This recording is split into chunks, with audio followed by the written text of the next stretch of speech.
जो last question अपने ने किया था वो ये किया था, एक कार है जो एक्सेलरेट हो रही है अल्फा एक्सेलरेशन से, है ना, और डी एक्सेलरेट होगी बीटा डी एक्सेलरेशन से। तो हम क्या करते हैं, इसका वीटी कर्व बनाते हैं बच्चे। क्या बनाते हैं? VT curve. अब एक्सेलरेट होगी अल्फा एक्सेलरेशन से, तो देखो कांस्टेंट एक्सेलरेशन था तो स्लोप कांस्टेंट रहेगा। दूसरी बात डी एक्सेलरेट होगी तो स्लोप क्या रहेगा? डी एक्सेलरेशन में मतलब नेगेटिव हो गया ना एक्सेलरेशन, तो स्लोप कैसा होगा? नेगेटिव, मतलब एंगल जो बनेगा वो 90 से ज्यादा बनेगा, यानी डी एक्सेलरेशन वाला ऐसे बनेगा। समझते हो बात को? यहां पर जो एक्सेलरेशन है वो कितना है? अल्फा, और यहां जो डी एक्सेलरेशन है वो कितना है? बीटा, और ये मैक्सिमम वेलोसिटी है ड्यूरिंग द मोशन। अरे बातें मत करो ना यार, बातें क्यों करना है यार? देखो ये जो है वो मैक्सिमम वेलोसिटी है ड्यूरिंग द मोशन। मान लो यहां पर जो टाइम लगा है वो t1 है, यहां पर जो टाइम है वो कितना है? t2 है। और आपसे पूछा था अगर टोटल टाइम t हो तो बताओ मैक्सिमम वेलोसिटी क्या होगी ड्यूरिंग द मोशन, यानी t की टर्म में पूछी है ना। देखो आप इसको ग्राफ से करो तो ग्राफ से करो, वरना एक आसान तरीका बताता हूं। यहां से यहां तक फर्स्ट इक्वेशन लगाओ। फाइनल वेलोसिटी क्या है? v है। इनिशियल वेलोसिटी कितनी है? 0 है।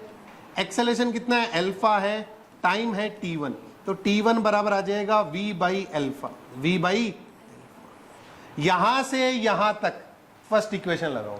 फाइनल वेलोसिटी कितनी है? 0 है। इनिशियल वेलोसिटी जो मैक्सिमम हो चुकी थी v, यहां पर रिटार्डेशन है तो minus beta into time t2, तो t2 बराबर आ जाएगा v बाई बीटा। सही है। और टोटल टाइम तुम्हारे पास कितना है? t है, तो टोटल टाइम जो है वो है t1 प्लस t2। तुम्हारे पास कितना है? t है बच्चे। तो t1 की वैल्यू क्या होगी? v by alpha plus v by beta, t2 की वैल्यू इक्वल टू t। तो यहां से v कॉमन ले लोगे आप, तो ये कितना हो जाएगा? Alpha into beta upon alpha plus beta into t। यही होगा क्या? उल्टा लिख दिया ना, सॉरी उल्टा लिख दिया ना, मैं भी खतरनाक काम करने लग गया। हो जाएगा alpha plus beta into alpha into beta equal to t. तो v बराबर आ जाएगा alpha beta into t, alpha plus. कोई दिक्कत? सही है, समझ गए बात को? ये सही हो गया था सबके? चलो दूसरा देखो। दूसरा था कि अगर टोटल डिस्टेंस दे रखी हो d, तो मैक्सिमम स्पीड क्या होगी? देखो यार इसका जो एरिया है ना, एरिया अंडर द कर्व, वो क्या देता है ये बताओ? वीटी कर्व है, एरिया क्या देगा? डिस्टेंस ही देगा या डिस्प्लेसमेंट? अब नेगेटिव में तो है नहीं तो डिस्टेंस ही मिलेगा, तो यानी जो डिस्टेंस है वो इसके एरिया के बराबर होगा। एरिया क्या होगा? Half base into height. Half base कितना है अपने पास? t into height. हाइट मतलब v तो हो गया मैक्सिमम स्पीड, हाइट क्या हो गया? v। अब देखो ध्यान से, अब आपको करना क्या है? t की वैल्यू पुट करनी है। t की वैल्यू यहां से पुट कर दो, पहले वाले से t की वैल्यू पुट करना, v into alpha plus beta, alpha into beta into v और आ जाएगा, तो v इंटू वी क्या हो जाएगा? v square. तो यहां से अगर आप v स्क्वायर निकालोगे तो कितना आएगा बताओ जल्दी से? 2 alpha beta into d alpha plus beta. तो यहां से v कितना आ जाएगा? Under root 2 alpha beta into d alpha plus beta, alpha plus. समझ गए बात को? पक्का? सही थे आपके सवाल ये सारे? पक्का ना? चल वेरी गुड, लिख लो बच्चे। एन ऑब्जेक्ट, नेक्स्ट सवाल है, an object moving with constant acceleration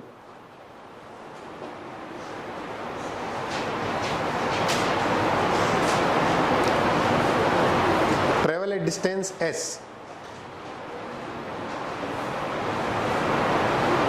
travel a distance d लिख लो ना, ज्यादा अच्छा रहेगा। travel a distance d लिखो, then it move with constant velocity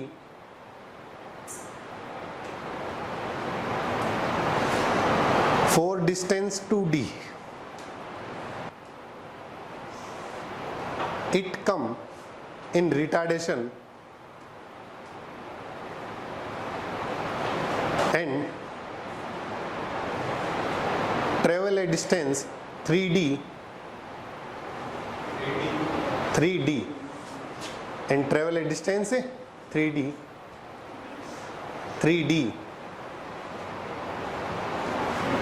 and finally stop. Find ratio of average velocity to maximum velocity of particle. Find ratio of average velocity to maximum velocity of particle. चलो मैं बताता हूं, आ जाओ। देखो इधर VT करो बनाते हैं।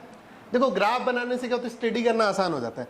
पहले कांस्टेंट एक्सेलरेशन से गया, फिर जो उसके पास वेलोसिटी थी उसी से कांस्टेंट चला, और फिर रिटार्डेशन करके क्या आ गया, रेस्ट पे आ गया। यहां पर वो डिस्टेंस चला है डी, यहां पर चला है, और यहां पर एक्सेलरेशन कितना होगा, अल्फा, यहां पर 0, और यहां पर क्या होगा, बीटा। ये नहीं पता ना ये क्या होगा, अल्फा बीटा क्या है, अपने को ये पता नहीं है। यहां पर टाइम कितना है t1, यहां पर टाइम कितना है t2, और यहां पर टाइम कितना है। ये तीनों सिचुएशन अपने अच्छे से रीड कर ली, सही है। अब देखो सबसे पहले एवरेज वेलोसिटी निकालनी है। एवरेज वेलोसिटी होती है टोटल डिस्टेंस अपॉन टोटल। तो अगर एवरेज वेलोसिटी निकालनी है आपको, तो टोटल डिस्टेंस तो है d, 2d और 3d, यानी 6d हो गया। और एवरेज टाइम कितना आएगा, t1 plus t2 plus t3।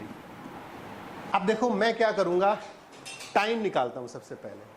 तो मैं अगर मान लो इसमें सोचो अल्फा की टर्म में नहीं, इसमें अपन अपनी फोर्थ इक्वेशन लगाते हैं। फाइनल वेलोसिटी कितनी थी, याद करो टाइम कितना होता था, t1 फाइनल और इनिशियल का सम होता था। यहां पर वेलोसिटी v मान ली ना, मैक्सिमम वेलोसिटी क्या मान लिया, v, अपॉन में 2 होता था, s बराबर होता था ना v plus v0/2 into T. एक मिनट रुको, फोर्थ इक्वेशन यही तो होती थी, अरे याद है क्या, s बराबर मतलब d बराबर v plus v0/2 into time कितना t1, तो t1 आ जाएगा 2d/v। आ गया, बोलो। यहां से यहां तक भी फोर्थ इक्वेशन लगा देता हूं, अरे बोलो। तो टाइम कितना आ जाएगा, t3 कितना आ जाएगा, फाइनल इनिशियल यानी 0 प्लस v/2 इंटू, सॉरी ये भी टाइम निकाल दिया क्या मैंने। डिस्टेंस कितनी होगी बताओ, 3d इंटू टाइम कितना आ जाएगा t3, तो t3 कितना आ जाएगा यहां पर 6d/v। मानते हो इस बात को, अरे बोलो। t3 कितना आ गया, 6d/, हो गया ये। उसके बाद देखो ये वाला टाइम t2 कितना होगा, t2 में एक्सेलरेशन तो कुछ है नहीं, डिस्टेंस है 2d, वेलोसिटी कितनी है, अरे बोलो पक्का। तो टोटल टाइम निकाल लूं, हम तो टोटल टाइम निकाल लो पहले। टोटल टाइम आएगा t1 2d/v, t2 वो भी 2d/v, और t3 कितना आएगा 6d/v। इनको देखते हैं, सम कर देते हैं, 10d/v। अब देख लो एवरेज वेलोसिटी क्या हो जाएगी, 6d अपॉन टोटल टाइम है 10d/v। इससे इसको तो v का इधर डिवाइड कर दो, तो एवरेज वेलोसिटी और मैक्सिमम वेलोसिटी का जो रेशियो होगा वो 3/5 होगा। कितना होगा, 3/5। अरे कर सकते हो नहीं कर सकते, तो कुछ सवाल क्या होता है, ग्राफ बनाने से थोड़ा से आसान हो जाते हैं, थोड़े से क्या हो जाते हैं, आसान। अब आपने ना वो सीधा एवरेज लिखा, आप चाहते तो यहाँ पर डिस्प्लेसमेंट भी वो टी टाइम लेकर वैसे भी कर सकते थे एक इक्वेशन। बोलो पक्का ना। वैसे प्रोजेक्टाइल का मतलब तो होता है फेंकना, बस वही बात है। अब हम 2D में ऑब्जेक्ट को फेंकेंगे, किसमें, 2D में, सही है। जैसे मान लो सपोज करो ये कोई बंदा है जिसने एक पार्टिकल को ऐसे फेंक दिया v0 वेलोसिटी से किसी एंगल थीटा पे, तो सोचो पार्टिकल कैसे जाएगा, सबको पता है बाई पार्टिकल ऐसे जाएगा, जाएगा नहीं जाएगा? समझ गए बात को? पक्का? अब देखो ध्यान से, ये जो वेलोसिटी है, ये वेलोसिटी का x कंपोनेंट है ना, इसको v नोट x या ux भी बोल सकते हो आप। इसको क्या बोल सकते हो आप? ux। और ux कितना होगा? v note cos theta, v note, और ये होगा uy, ये कितना होगा? v note. देखो मैं आपको थोड़ा सा एक चीज बताता हूं, प्रोजेक्टाइल, अब हम एक्चुअली में 2D मोशन पढ़ रहे हैं। अभी तक तो क्या किया था हमने, सिंगल डायरेक्शन में स्टडी करी थी। अब हम दो डायरेक्शन में स्टडी करेंगे, कोई भी हो सकती है 2 डायरेक्शन, है ना। तो इसमें हम कौन सी है, ये एक्स एक्सिस है और ये क्या है, तो हम क्या करेंगे, देखो सबसे आसान तरीका पता है क्या होता है? सबसे आसान तरीका है दोनों पर अलग अलग स्टडी कर लो, दोनों एक्सिस पे अलग अलग स्टडी करो और फिर उनको ऐड कर दो, ये सबसे आसान तरीका होता है। समझ गए बात को? पक्का ना? समझ गए बात को? तो ये हॉरिजॉन्टल डायरेक्शन है और ये वर्टिकल। Is that clear? पक्का? चलो, तो अपन इनको स्टडी करना सीखेंगे। मान लो v नोट से आपने पार्टिकल को फेंका है, तो उसका हॉरिजॉन्टल कंपोनेंट कितना होगा? v note cos theta. उसका वर्टिकल कंपोनेंट कितना होगा? v note. ये आ गया सबको। अच्छा, एक्सेलेरेशन किधर लगेगा? इधर। एक्सेलेरेशन किधर लगेगा? इधर। इधर तो कोई एक्सेलेरेशन अभी तो है नहीं, अरे बोलो, सही है ना? चलो, अब देखो इधर, देखो मैंने अभी आपको रिटार्डेशन वाला सवाल नहीं कराया, कोई भी जिसमें एयर फ्रिक्शन लग रहा हो।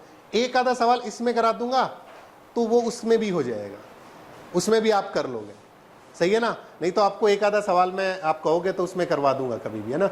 एक आधा सवाल करा दूंगा, जैसे मान लो पार्टिकल को ऊपर की तरफ फेंका है, अगर मान लो सपोज करो एयर फ्रिक्शन लगने लग जाए तो time of ascent, time of descent, ये सब कैसे चेंज होंगे, इसके ऊपर अपन चर्चा कर लेंगे। ठीक है? क्लियर है? समझ गए बात को? चलो, अब देखो इधर ध्यान से, सबसे पहले इधर v नोट साइन थीटा, इधर एक्सेलेरेशन कितना g। तो हम दोनों एक्सिस की स्टडी कर लेते हैं, एक साथ में x एक्सिस की स्टडी कर लेते हैं और एक हम कर लेते हैं y एक्सिस की स्टडी। समझ गए बात को?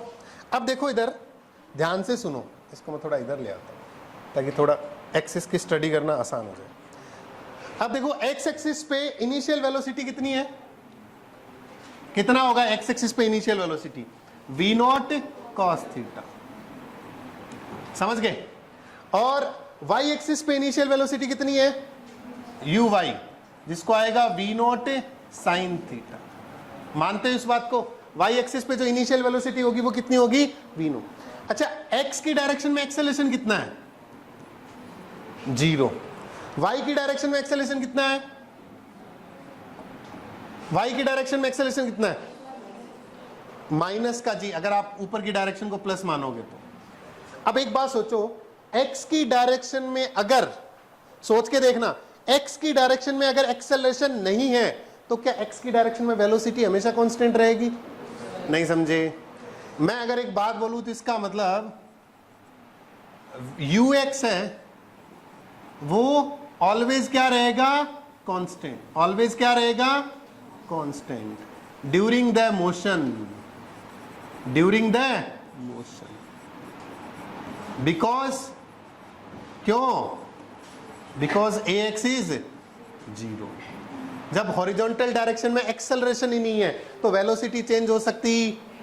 इसका मतलब एक बात सोच के देखो, अगर मैं तुमसे पूछूं, ध्यान से सुन, सवाल यहीं से बनने स्टार्ट हो जाएंगे अब आपके। सोच के देख, अगर मैं पूछूं यहां पर हॉरिजॉन्टल कंपोनेंट ऑफ वेलोसिटी कितना है, तुम बोलोगे v not cos theta. Highest point पर बताओ, हाईएस्ट पे वर्टिकल कितना हो जाएगा? हाईएस्ट पे ऊपर जा सकता नहीं तो वर्टिकल कितना हो जाएगा? पर हॉरिजॉन्टल कितना रहेगा? v not cos theta. Horizontal कितना रहेगा? v not. उसके बाद आपको यह भी पता है यहां पर भी कितना रहेगा? Horizontal v not. वर्टिकल कितना है इससे हमें कोई लेना देना भी नहीं। समझ गए बात को? सॉरी, नीचे रहेगा ना वर्टिकल, यहां पर वर्टिकल कंपोनेंट किधर रहेगा? नीचे रहेगा। समझ गए बात को? पक्का? बोलो, सही है? ये बात समझ में आई आपको? अब देखो एक लाइन और लिख लेता हूं, 8 highest point, 8 highest point y component of velocity become, क्या लिखोगे? 8 highest point y component of velocity become 0। बोलो, कोई बात, किसी को दिक्कत? अब देखो ध्यान से सुनना मेरी बात को, एक और स्टार पॉइंट लिखवा रहा हूं कॉमन।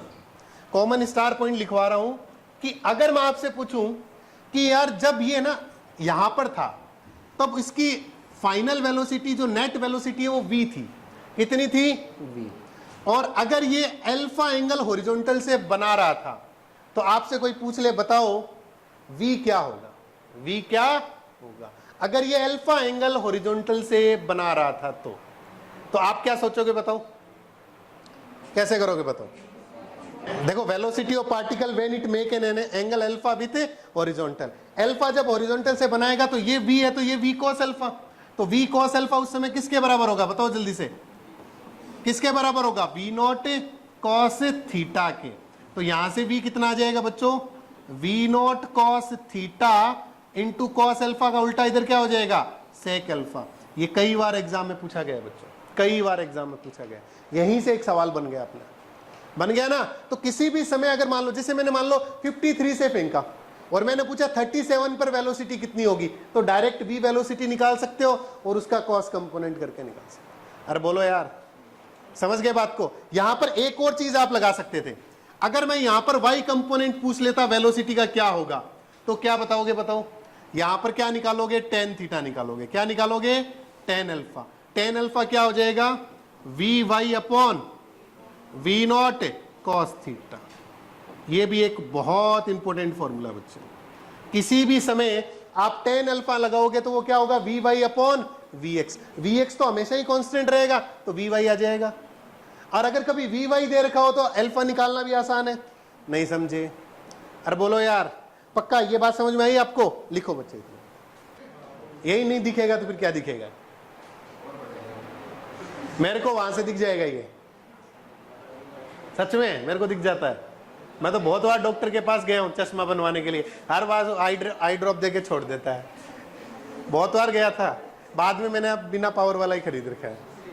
पहले मैंने क्या 10th क्लास में मैंने सोचा यार बढ़िया चश्मा वश्मा अच्छा लगता है, पढ़ने वाले स्टूडेंट लगता है आदमी सही है ना, मैं भी गया डॉक्टर के पास, उसने वो दिखाते हैं ना ये पढ़ के सुनो और ये पढ़ के सुनो, सारे सुना दिए, बोले तेरे को सब दिखता है भाई, बस फिर क्या था, वो आई ड्रॉप देके छोड़ दी, जिंदगी उसी पे चलाओ फिर, सही है ना आप तुम्हारे ऐसे ही नंबर वाला है या ऐसे ही, चलो खुश नसीब हो तुम कि तुम्हारे नंबर वाला चश्मा नंबर वाला नहीं चाहिए, अच्छा सिंपल है तुम्हारे बिना नंबर का, वाह। कई लोगों की नंबर भी -7 -8 होता है, कितना तुम्हारा कितना 4, क्या हाँ, अब मान लो जिनका नंबर 7 या 8 होगा उनके तो जीवन मतलब खत्म है पूरा, चश्मा ना हो तो उनका जीवन खत्म है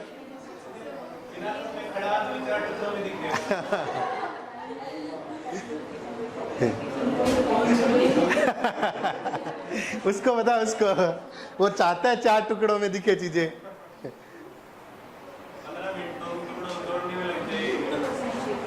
सही है। चलो अब देखो इधर, ये अपने को पता चल गया eight highest point y component of velocity become 0, सही है ना। अब देखो ध्यान से, अब इसमें अपन एक दो चीजें और पढ़ते हैं, वो है सबसे पहले क्या था बताओ, याद करो क्या पढ़ा था अपने सबसे पहले, टाइम ऑफ फ्लाइट पढ़ा था बच्चे। देखो टाइम ऑफ फ्लाइट के लिए आप हमेशा कौन सी इक्वेशन लगाओगे, सेकेंड इक्वेशन। कौन सी इक्वेशन लगाओगे और कौन सी डायरेक्शन में लगाओगे, y की डायरेक्शन में। जैसे आपने किसी पार्टिकल को फेंका, वो पार्टिकल ऐसे जाएगा, सही है। अच्छा कितने वेलोसिटी से फेंका था, v नोट से, एंगल कितना थीटा, तो ये कितना होगा v नोट कॉस थीटा, और ये कितना होगा v नोट साइन थीटा, सही है ना। और ये हो जाएगा तुम्हारा ux और ये हो जाएगा तुम्हारा uy। तो y की डायरेक्शन में सेकेंड इक्वेशन लगाओ। सेकेंड इक्वेशन क्या कहती है, s बराबर v note t plus half at square, s बराबर v note t plus half at square. अगर कोई यहां से वापस यहां आ गया, डिस्प्लेसमेंट कितना, यहां से यहां आया, डिस्प्लेसमेंट कितना, y की डायरेक्शन में डिस्प्लेसमेंट कितना 0। इनिशियल वेलोसिटी y की डायरेक्शन में कितनी है, v note sine theta. Time कितना है t, एक्सेलरेशन कितना है y की डायरेक्शन में माइनस जी, तो ये हो जाएगा minus half G T square. बोलो, तो यहां से हाफ जी टी स्क्वायर कितना आ जाएगा बताओ जल्दी जल्दी। V naught sine theta into T, T से टी कैंसिल हो गया, तो टी बराबर आ जाएगा 2v not sine theta by G, यानी टाइम ऑफ फ्लाइट कितना आ गया 2v not sine theta by जी। अच्छा, ये फॉर्मूले तब अप्लाई करने हैं जब ग्राउंड से ग्राउंड प्रोजेक्टाइल हो। ये जो प्रोजेक्टाइल हम पढ़ रहे हैं ये ग्राउंड से ग्राउंड प्रोजेक्टाइल के लिए वैलिड है। फिर जनता मेरे पास आएगी, सर फॉर्मूले लिखाए हैं पर यूज नहीं करते आप। किसने बोला था? कई जनता ने पूछ लिया, इसीलिए कह रहा हूं ये तब वैलिड है जब ग्राउंड से ग्राउंड प्रोजेक्टाइल हो। अच्छा, वी नॉट साइन थीटा को क्या लिख सकते हो? यू वाई ना, तो टाइम हो जाएगा तुम्हारा 2u/y बाई जी बच्चे। सही है, यानी जो टाइम ऑफ फ्लाइट है ना वो y कंपोनेंट पे डिपेंड करता है। किस पे डिपेंड करता है? y। टाइम ऑफ फ्लाइट किस पे डिपेंड करता है? वेलोसिटी के y। जितना ज्यादा y कंपोनेंट होगा उतना ही ज्यादा क्या होगा? टाइम। आप ध्यान रखना, अगर आपको जैसे मान लो सपोज करो एक गन को आप ऐसे चलाते हो, ठीक है, और एक आप ऐसे चलाते हो और एक आप ऐसे चलाते हो। जब आप ऊपर चलाओगे ना उस समय y कंपोनेंट मैक्सिमम होगा ना, उस समय वो ज्यादा देर तक हवा में रहेगी बुलेट। बाकी आप किसी भी एंगल पे चला देना बोले, वो कम टाइम में हवा में रहेगी। ऐसे चलाओगे तो y कंपोनेंट मैक्सिमम होगा, ऐसे चलाते ही थोड़ा कम हो गया, ऐसे चलाते ही और, क्योंकि देखो आप गौर से सोचो y कंपोनेंट का मतलब है साइन थीटा ना। एक्चुअली में देखा जाए तो अगर आप देखो तो जैसे जैसे थीटा बढ़ेगा वैसे वैसे साइन थीटा बढ़ेगा। यानी अगर आप देखो तो टाइम किस पे डिपेंड कर रहा है? साइन थीटा पे। अगर वेलोसिटी फॉर एक प्रोजेक्टाइल वेलोसिटी क्या रख ली जाए? कांस्टेंट। वी नोट को क्या रखा जाए? कांस्टेंट। अगर वी नोट को मैं क्या रख लूं? हर बार कांस्टेंट रख दूं, तो टाइम ऑफ फ्लाइट किस पे डिपेंड करेगा? साइन थीटा पे। तो जितना ज्यादा थीटा होगा उतना ही ज्यादा टाइम ऑफ फ्लाइट होगा। तो सबसे ज्यादा टाइम ऑफ फ्लाइट कब आएगा? जब आप ऊपर फेंकोगे। सेम वेलोसिटी होनी चाहिए, बस ये ध्यान रखना। नहीं समझे? बोलो यार। ग्राफ भी बना देती है जनता टाइम ऑफ फ्लाइट का थीटा के साथ, साइन थीटा वाला ग्राफ। ठीक है ना? चलो नेक्स्ट लिखे। लिख लो, लिख लिया? इतना फास्ट? भाई साहब हमारी जनता फास्ट हो गई। पेट में दर्द हो रहा है, क्या खा लिया था ऐसा?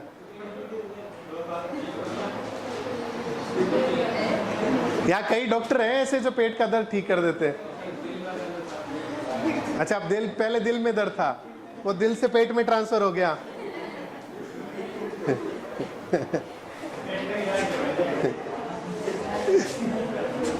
भाई साहब नहीं, देखो क्या होता ना, आजकल लोग है ना, मतलब ये जो दिल का दर्द है ये 6 क्लास से लोगों के शुरू हो जाता है। आप 6 क्लास में जाओ, बंदों के चेहरे वहां भी दुखी दुखी होंगे, होंगे नहीं होंगे? अच्छा, ये 6 से पहले चला गया ये तो मुझे नहीं पता, कहीं हो सकता है 5th क्लास में।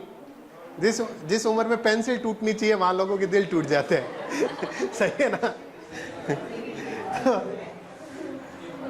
चलो इधर देखो, उसके बाद पहला काम हो गया टाइम ऑफ फ्लाइट का, सही है ना? दूसरा काम है रेंज का।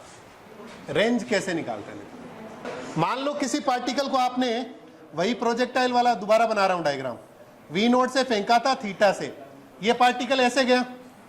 अब ये जो हॉरिजॉन्टल डिस्टेंस होती है ना बच्चे, इसको रेंज बोलते हैं। ये जो हॉरिजॉन्टल डिस्टेंस है इसको क्या बोलते हैं अपन? रेंज बोलते हैं। सही है? अब देखो अगर ये वी नोट से फेंकेगा तो ये वाला कंपोनेंट कितना होगा? वी नोट कॉस थीटा, और ये वाला कंपोनेंट कितना होगा? V naught sine theta. Acceleration किधर लगेगा? इधर लगेगा। बोलिए इधर एक्सेलेरेशन किधर लगेगा? इधर। ये वाला कंपोनेंट कितना? V naught sine theta. अब आप क्या करो, सेकेंड इक्वेशन लगाओगे कौन सी डायरेक्शन में? एक्स की डायरेक्शन में। जब भी कभी रेंज निकालोगे सेकेंड इक्वेशन लगाओगे कौन सी डायरेक्शन में? हॉरिजॉन्टल डायरेक्शन में। कौन सी डायरेक्शन में? हॉरिजॉन्टल। तो सेकेंड इक्वेशन लगाओ, s equal to v naught t plus half a t square. देखो हॉरिजॉन्टल की डायरेक्शन में जो डिस्प्लेसमेंट होगा उसको अपन रेंज बोलेंगे। क्या बोलेंगे? रेंज।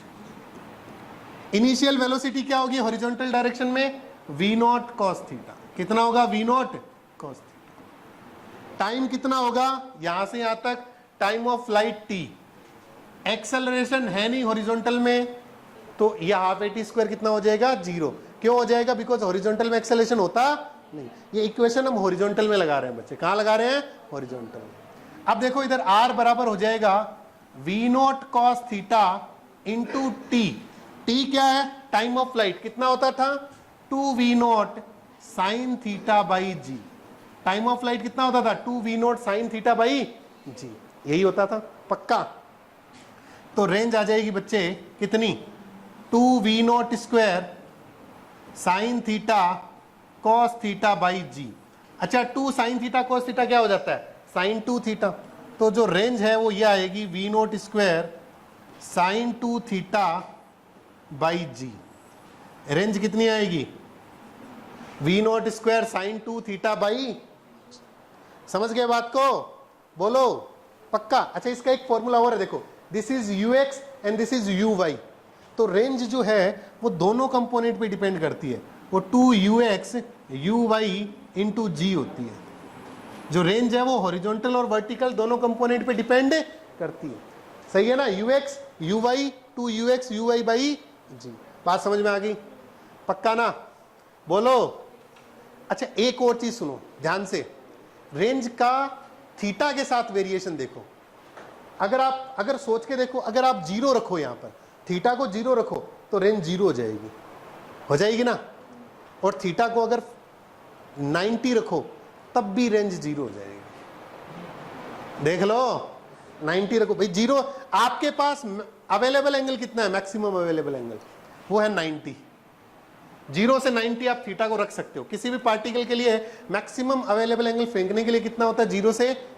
तो रेंज 0 पे भी 0 है और 90 पे भी क्या है? और इसका ग्राफ अगर साइन 2 थीटा का देखो, यानी बीच में कहीं रेंज क्या हुई है? मैक्सिमम। क्या हुई है? तो अगर मैं रेंज का थीटा के साथ ग्राफ बनाऊं तो रेंज का थीटा के साथ ग्राफ ऐसे बनेगा। कैसे बनेगा? ऐसे। यानी एक ऐसा थीटा आएगा जहां पर रेंज क्या है? मैक्सिमम। क्या है? बताओ वो मैक्सिमम क्या होगा? साइन 2 थीटा 1 होना चाहिए। रेंज मैक्सिमम के लिए साइन 2 थीटा कितना होना चाहिए? 1। तो इसका मतलब 2 थीटा कितने के बराबर होना चाहिए? 90 के बराबर। यानी थीटा कितने के बराबर होना चाहिए? यानी थीटा जब 45 डिग्री होगा वहां पर रेंज कितनी होगी? मैक्सिमम। तो अपन क्या बोलेंगे? For maximum range theta is 90 degree. For maximum range theta is equal to 90 degree. Sorry, theta is 45 degree. For maximum range theta is 45 degree. 90 तो गलती से बोल रहे, ठीक है? सही। और मैक्सिमम रेंज कितनी होगी बताओ? मैक्सिमम रेंज के लिए यहां साइन थीटा को 1 रख दूं तो ये हो जाएगा v naught square by G. यानी मैक्सिमम रेंज जो होगी वो ये होगी v नॉट स्क्वायर बाई जी। बच्चों कितनी होगी? v naught square by g. ये स्टार पॉइंट और लिख लो रेंज के ऊपर। बोलो, समझ गए ना? एक और चीज पढ़ते हैं अपन, एक स्टार पॉइंट और लिखवाता हूं आपको। देखो इधर, मान लो एक पार्टिकल को आपने v नॉट वेलोसिटी से फेंका, एंगल कितना था? थीटा। दूसरा पार्टिकल था जिसको आपने v नॉट से ही फेंका, पर इस बार जो एंगल था वो 90 माइनस थीटा था। क्या था? 90 माइनस थीटा। अब अगर इसकी रेंज r1 है तो r1 कितनी होगी बताओ? क्या होगी बताओ r1? 2v not square sine theta cos theta by g. ये वाला फॉर्मूले से लिख रहा हूं। r2 इसकी रेंज होगी, तो r2 रेंज कितनी होगी बताओ? 2v नॉट स्क्वायर, इस बार थीटा नहीं है, 90 माइनस थीटा है, तो ये हो जाएगा साइन 90 माइनस थीटा और ये हो जाएगा कॉस 90 माइनस थीटा बाई जी। दोनों बराबर है या नहीं है? ये साइन थीटा का कॉस थीटा बन जाएगा और कॉस थीटा का, तो r1 बराबर क्या हो जाएगा? और दोनों को सम करते हो तो कितना आता है? 90। इनको कौन से एंगल बोलते हैं? Complementary angle. तो लिख लो, for complementary angle range are equal. Complementary angle के लिए हमेशा रेंज क्या होती है?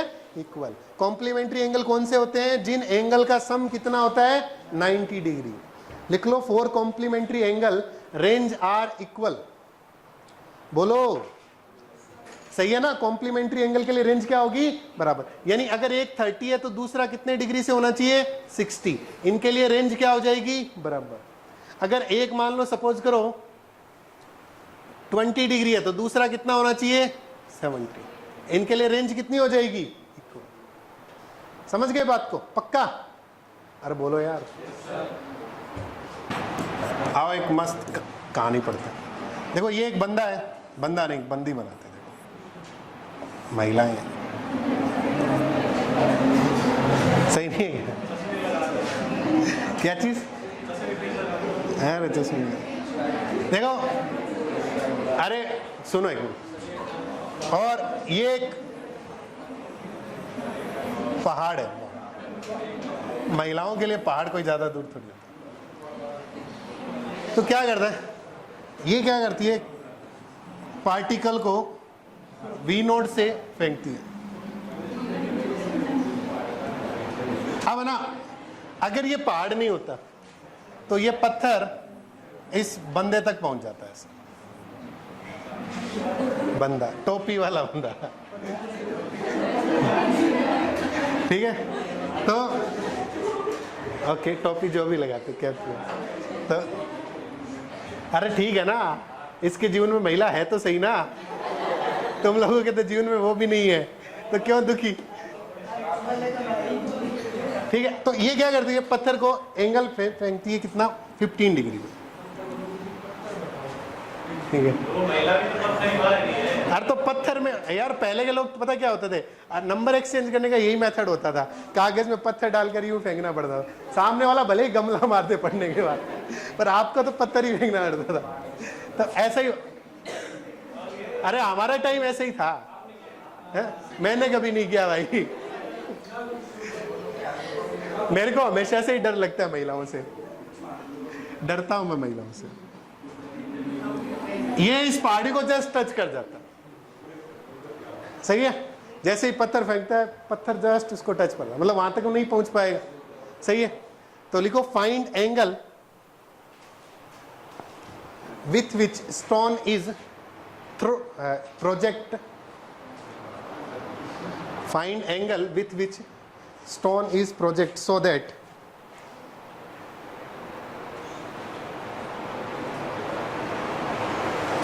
it reach on man।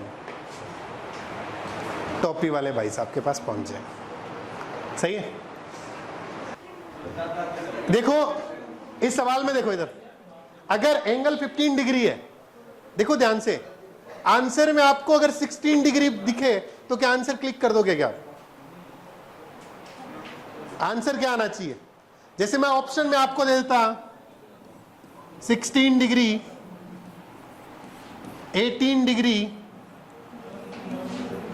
75 degree और 60 डिग्री, आप कौन सा ऑप्शन भरते?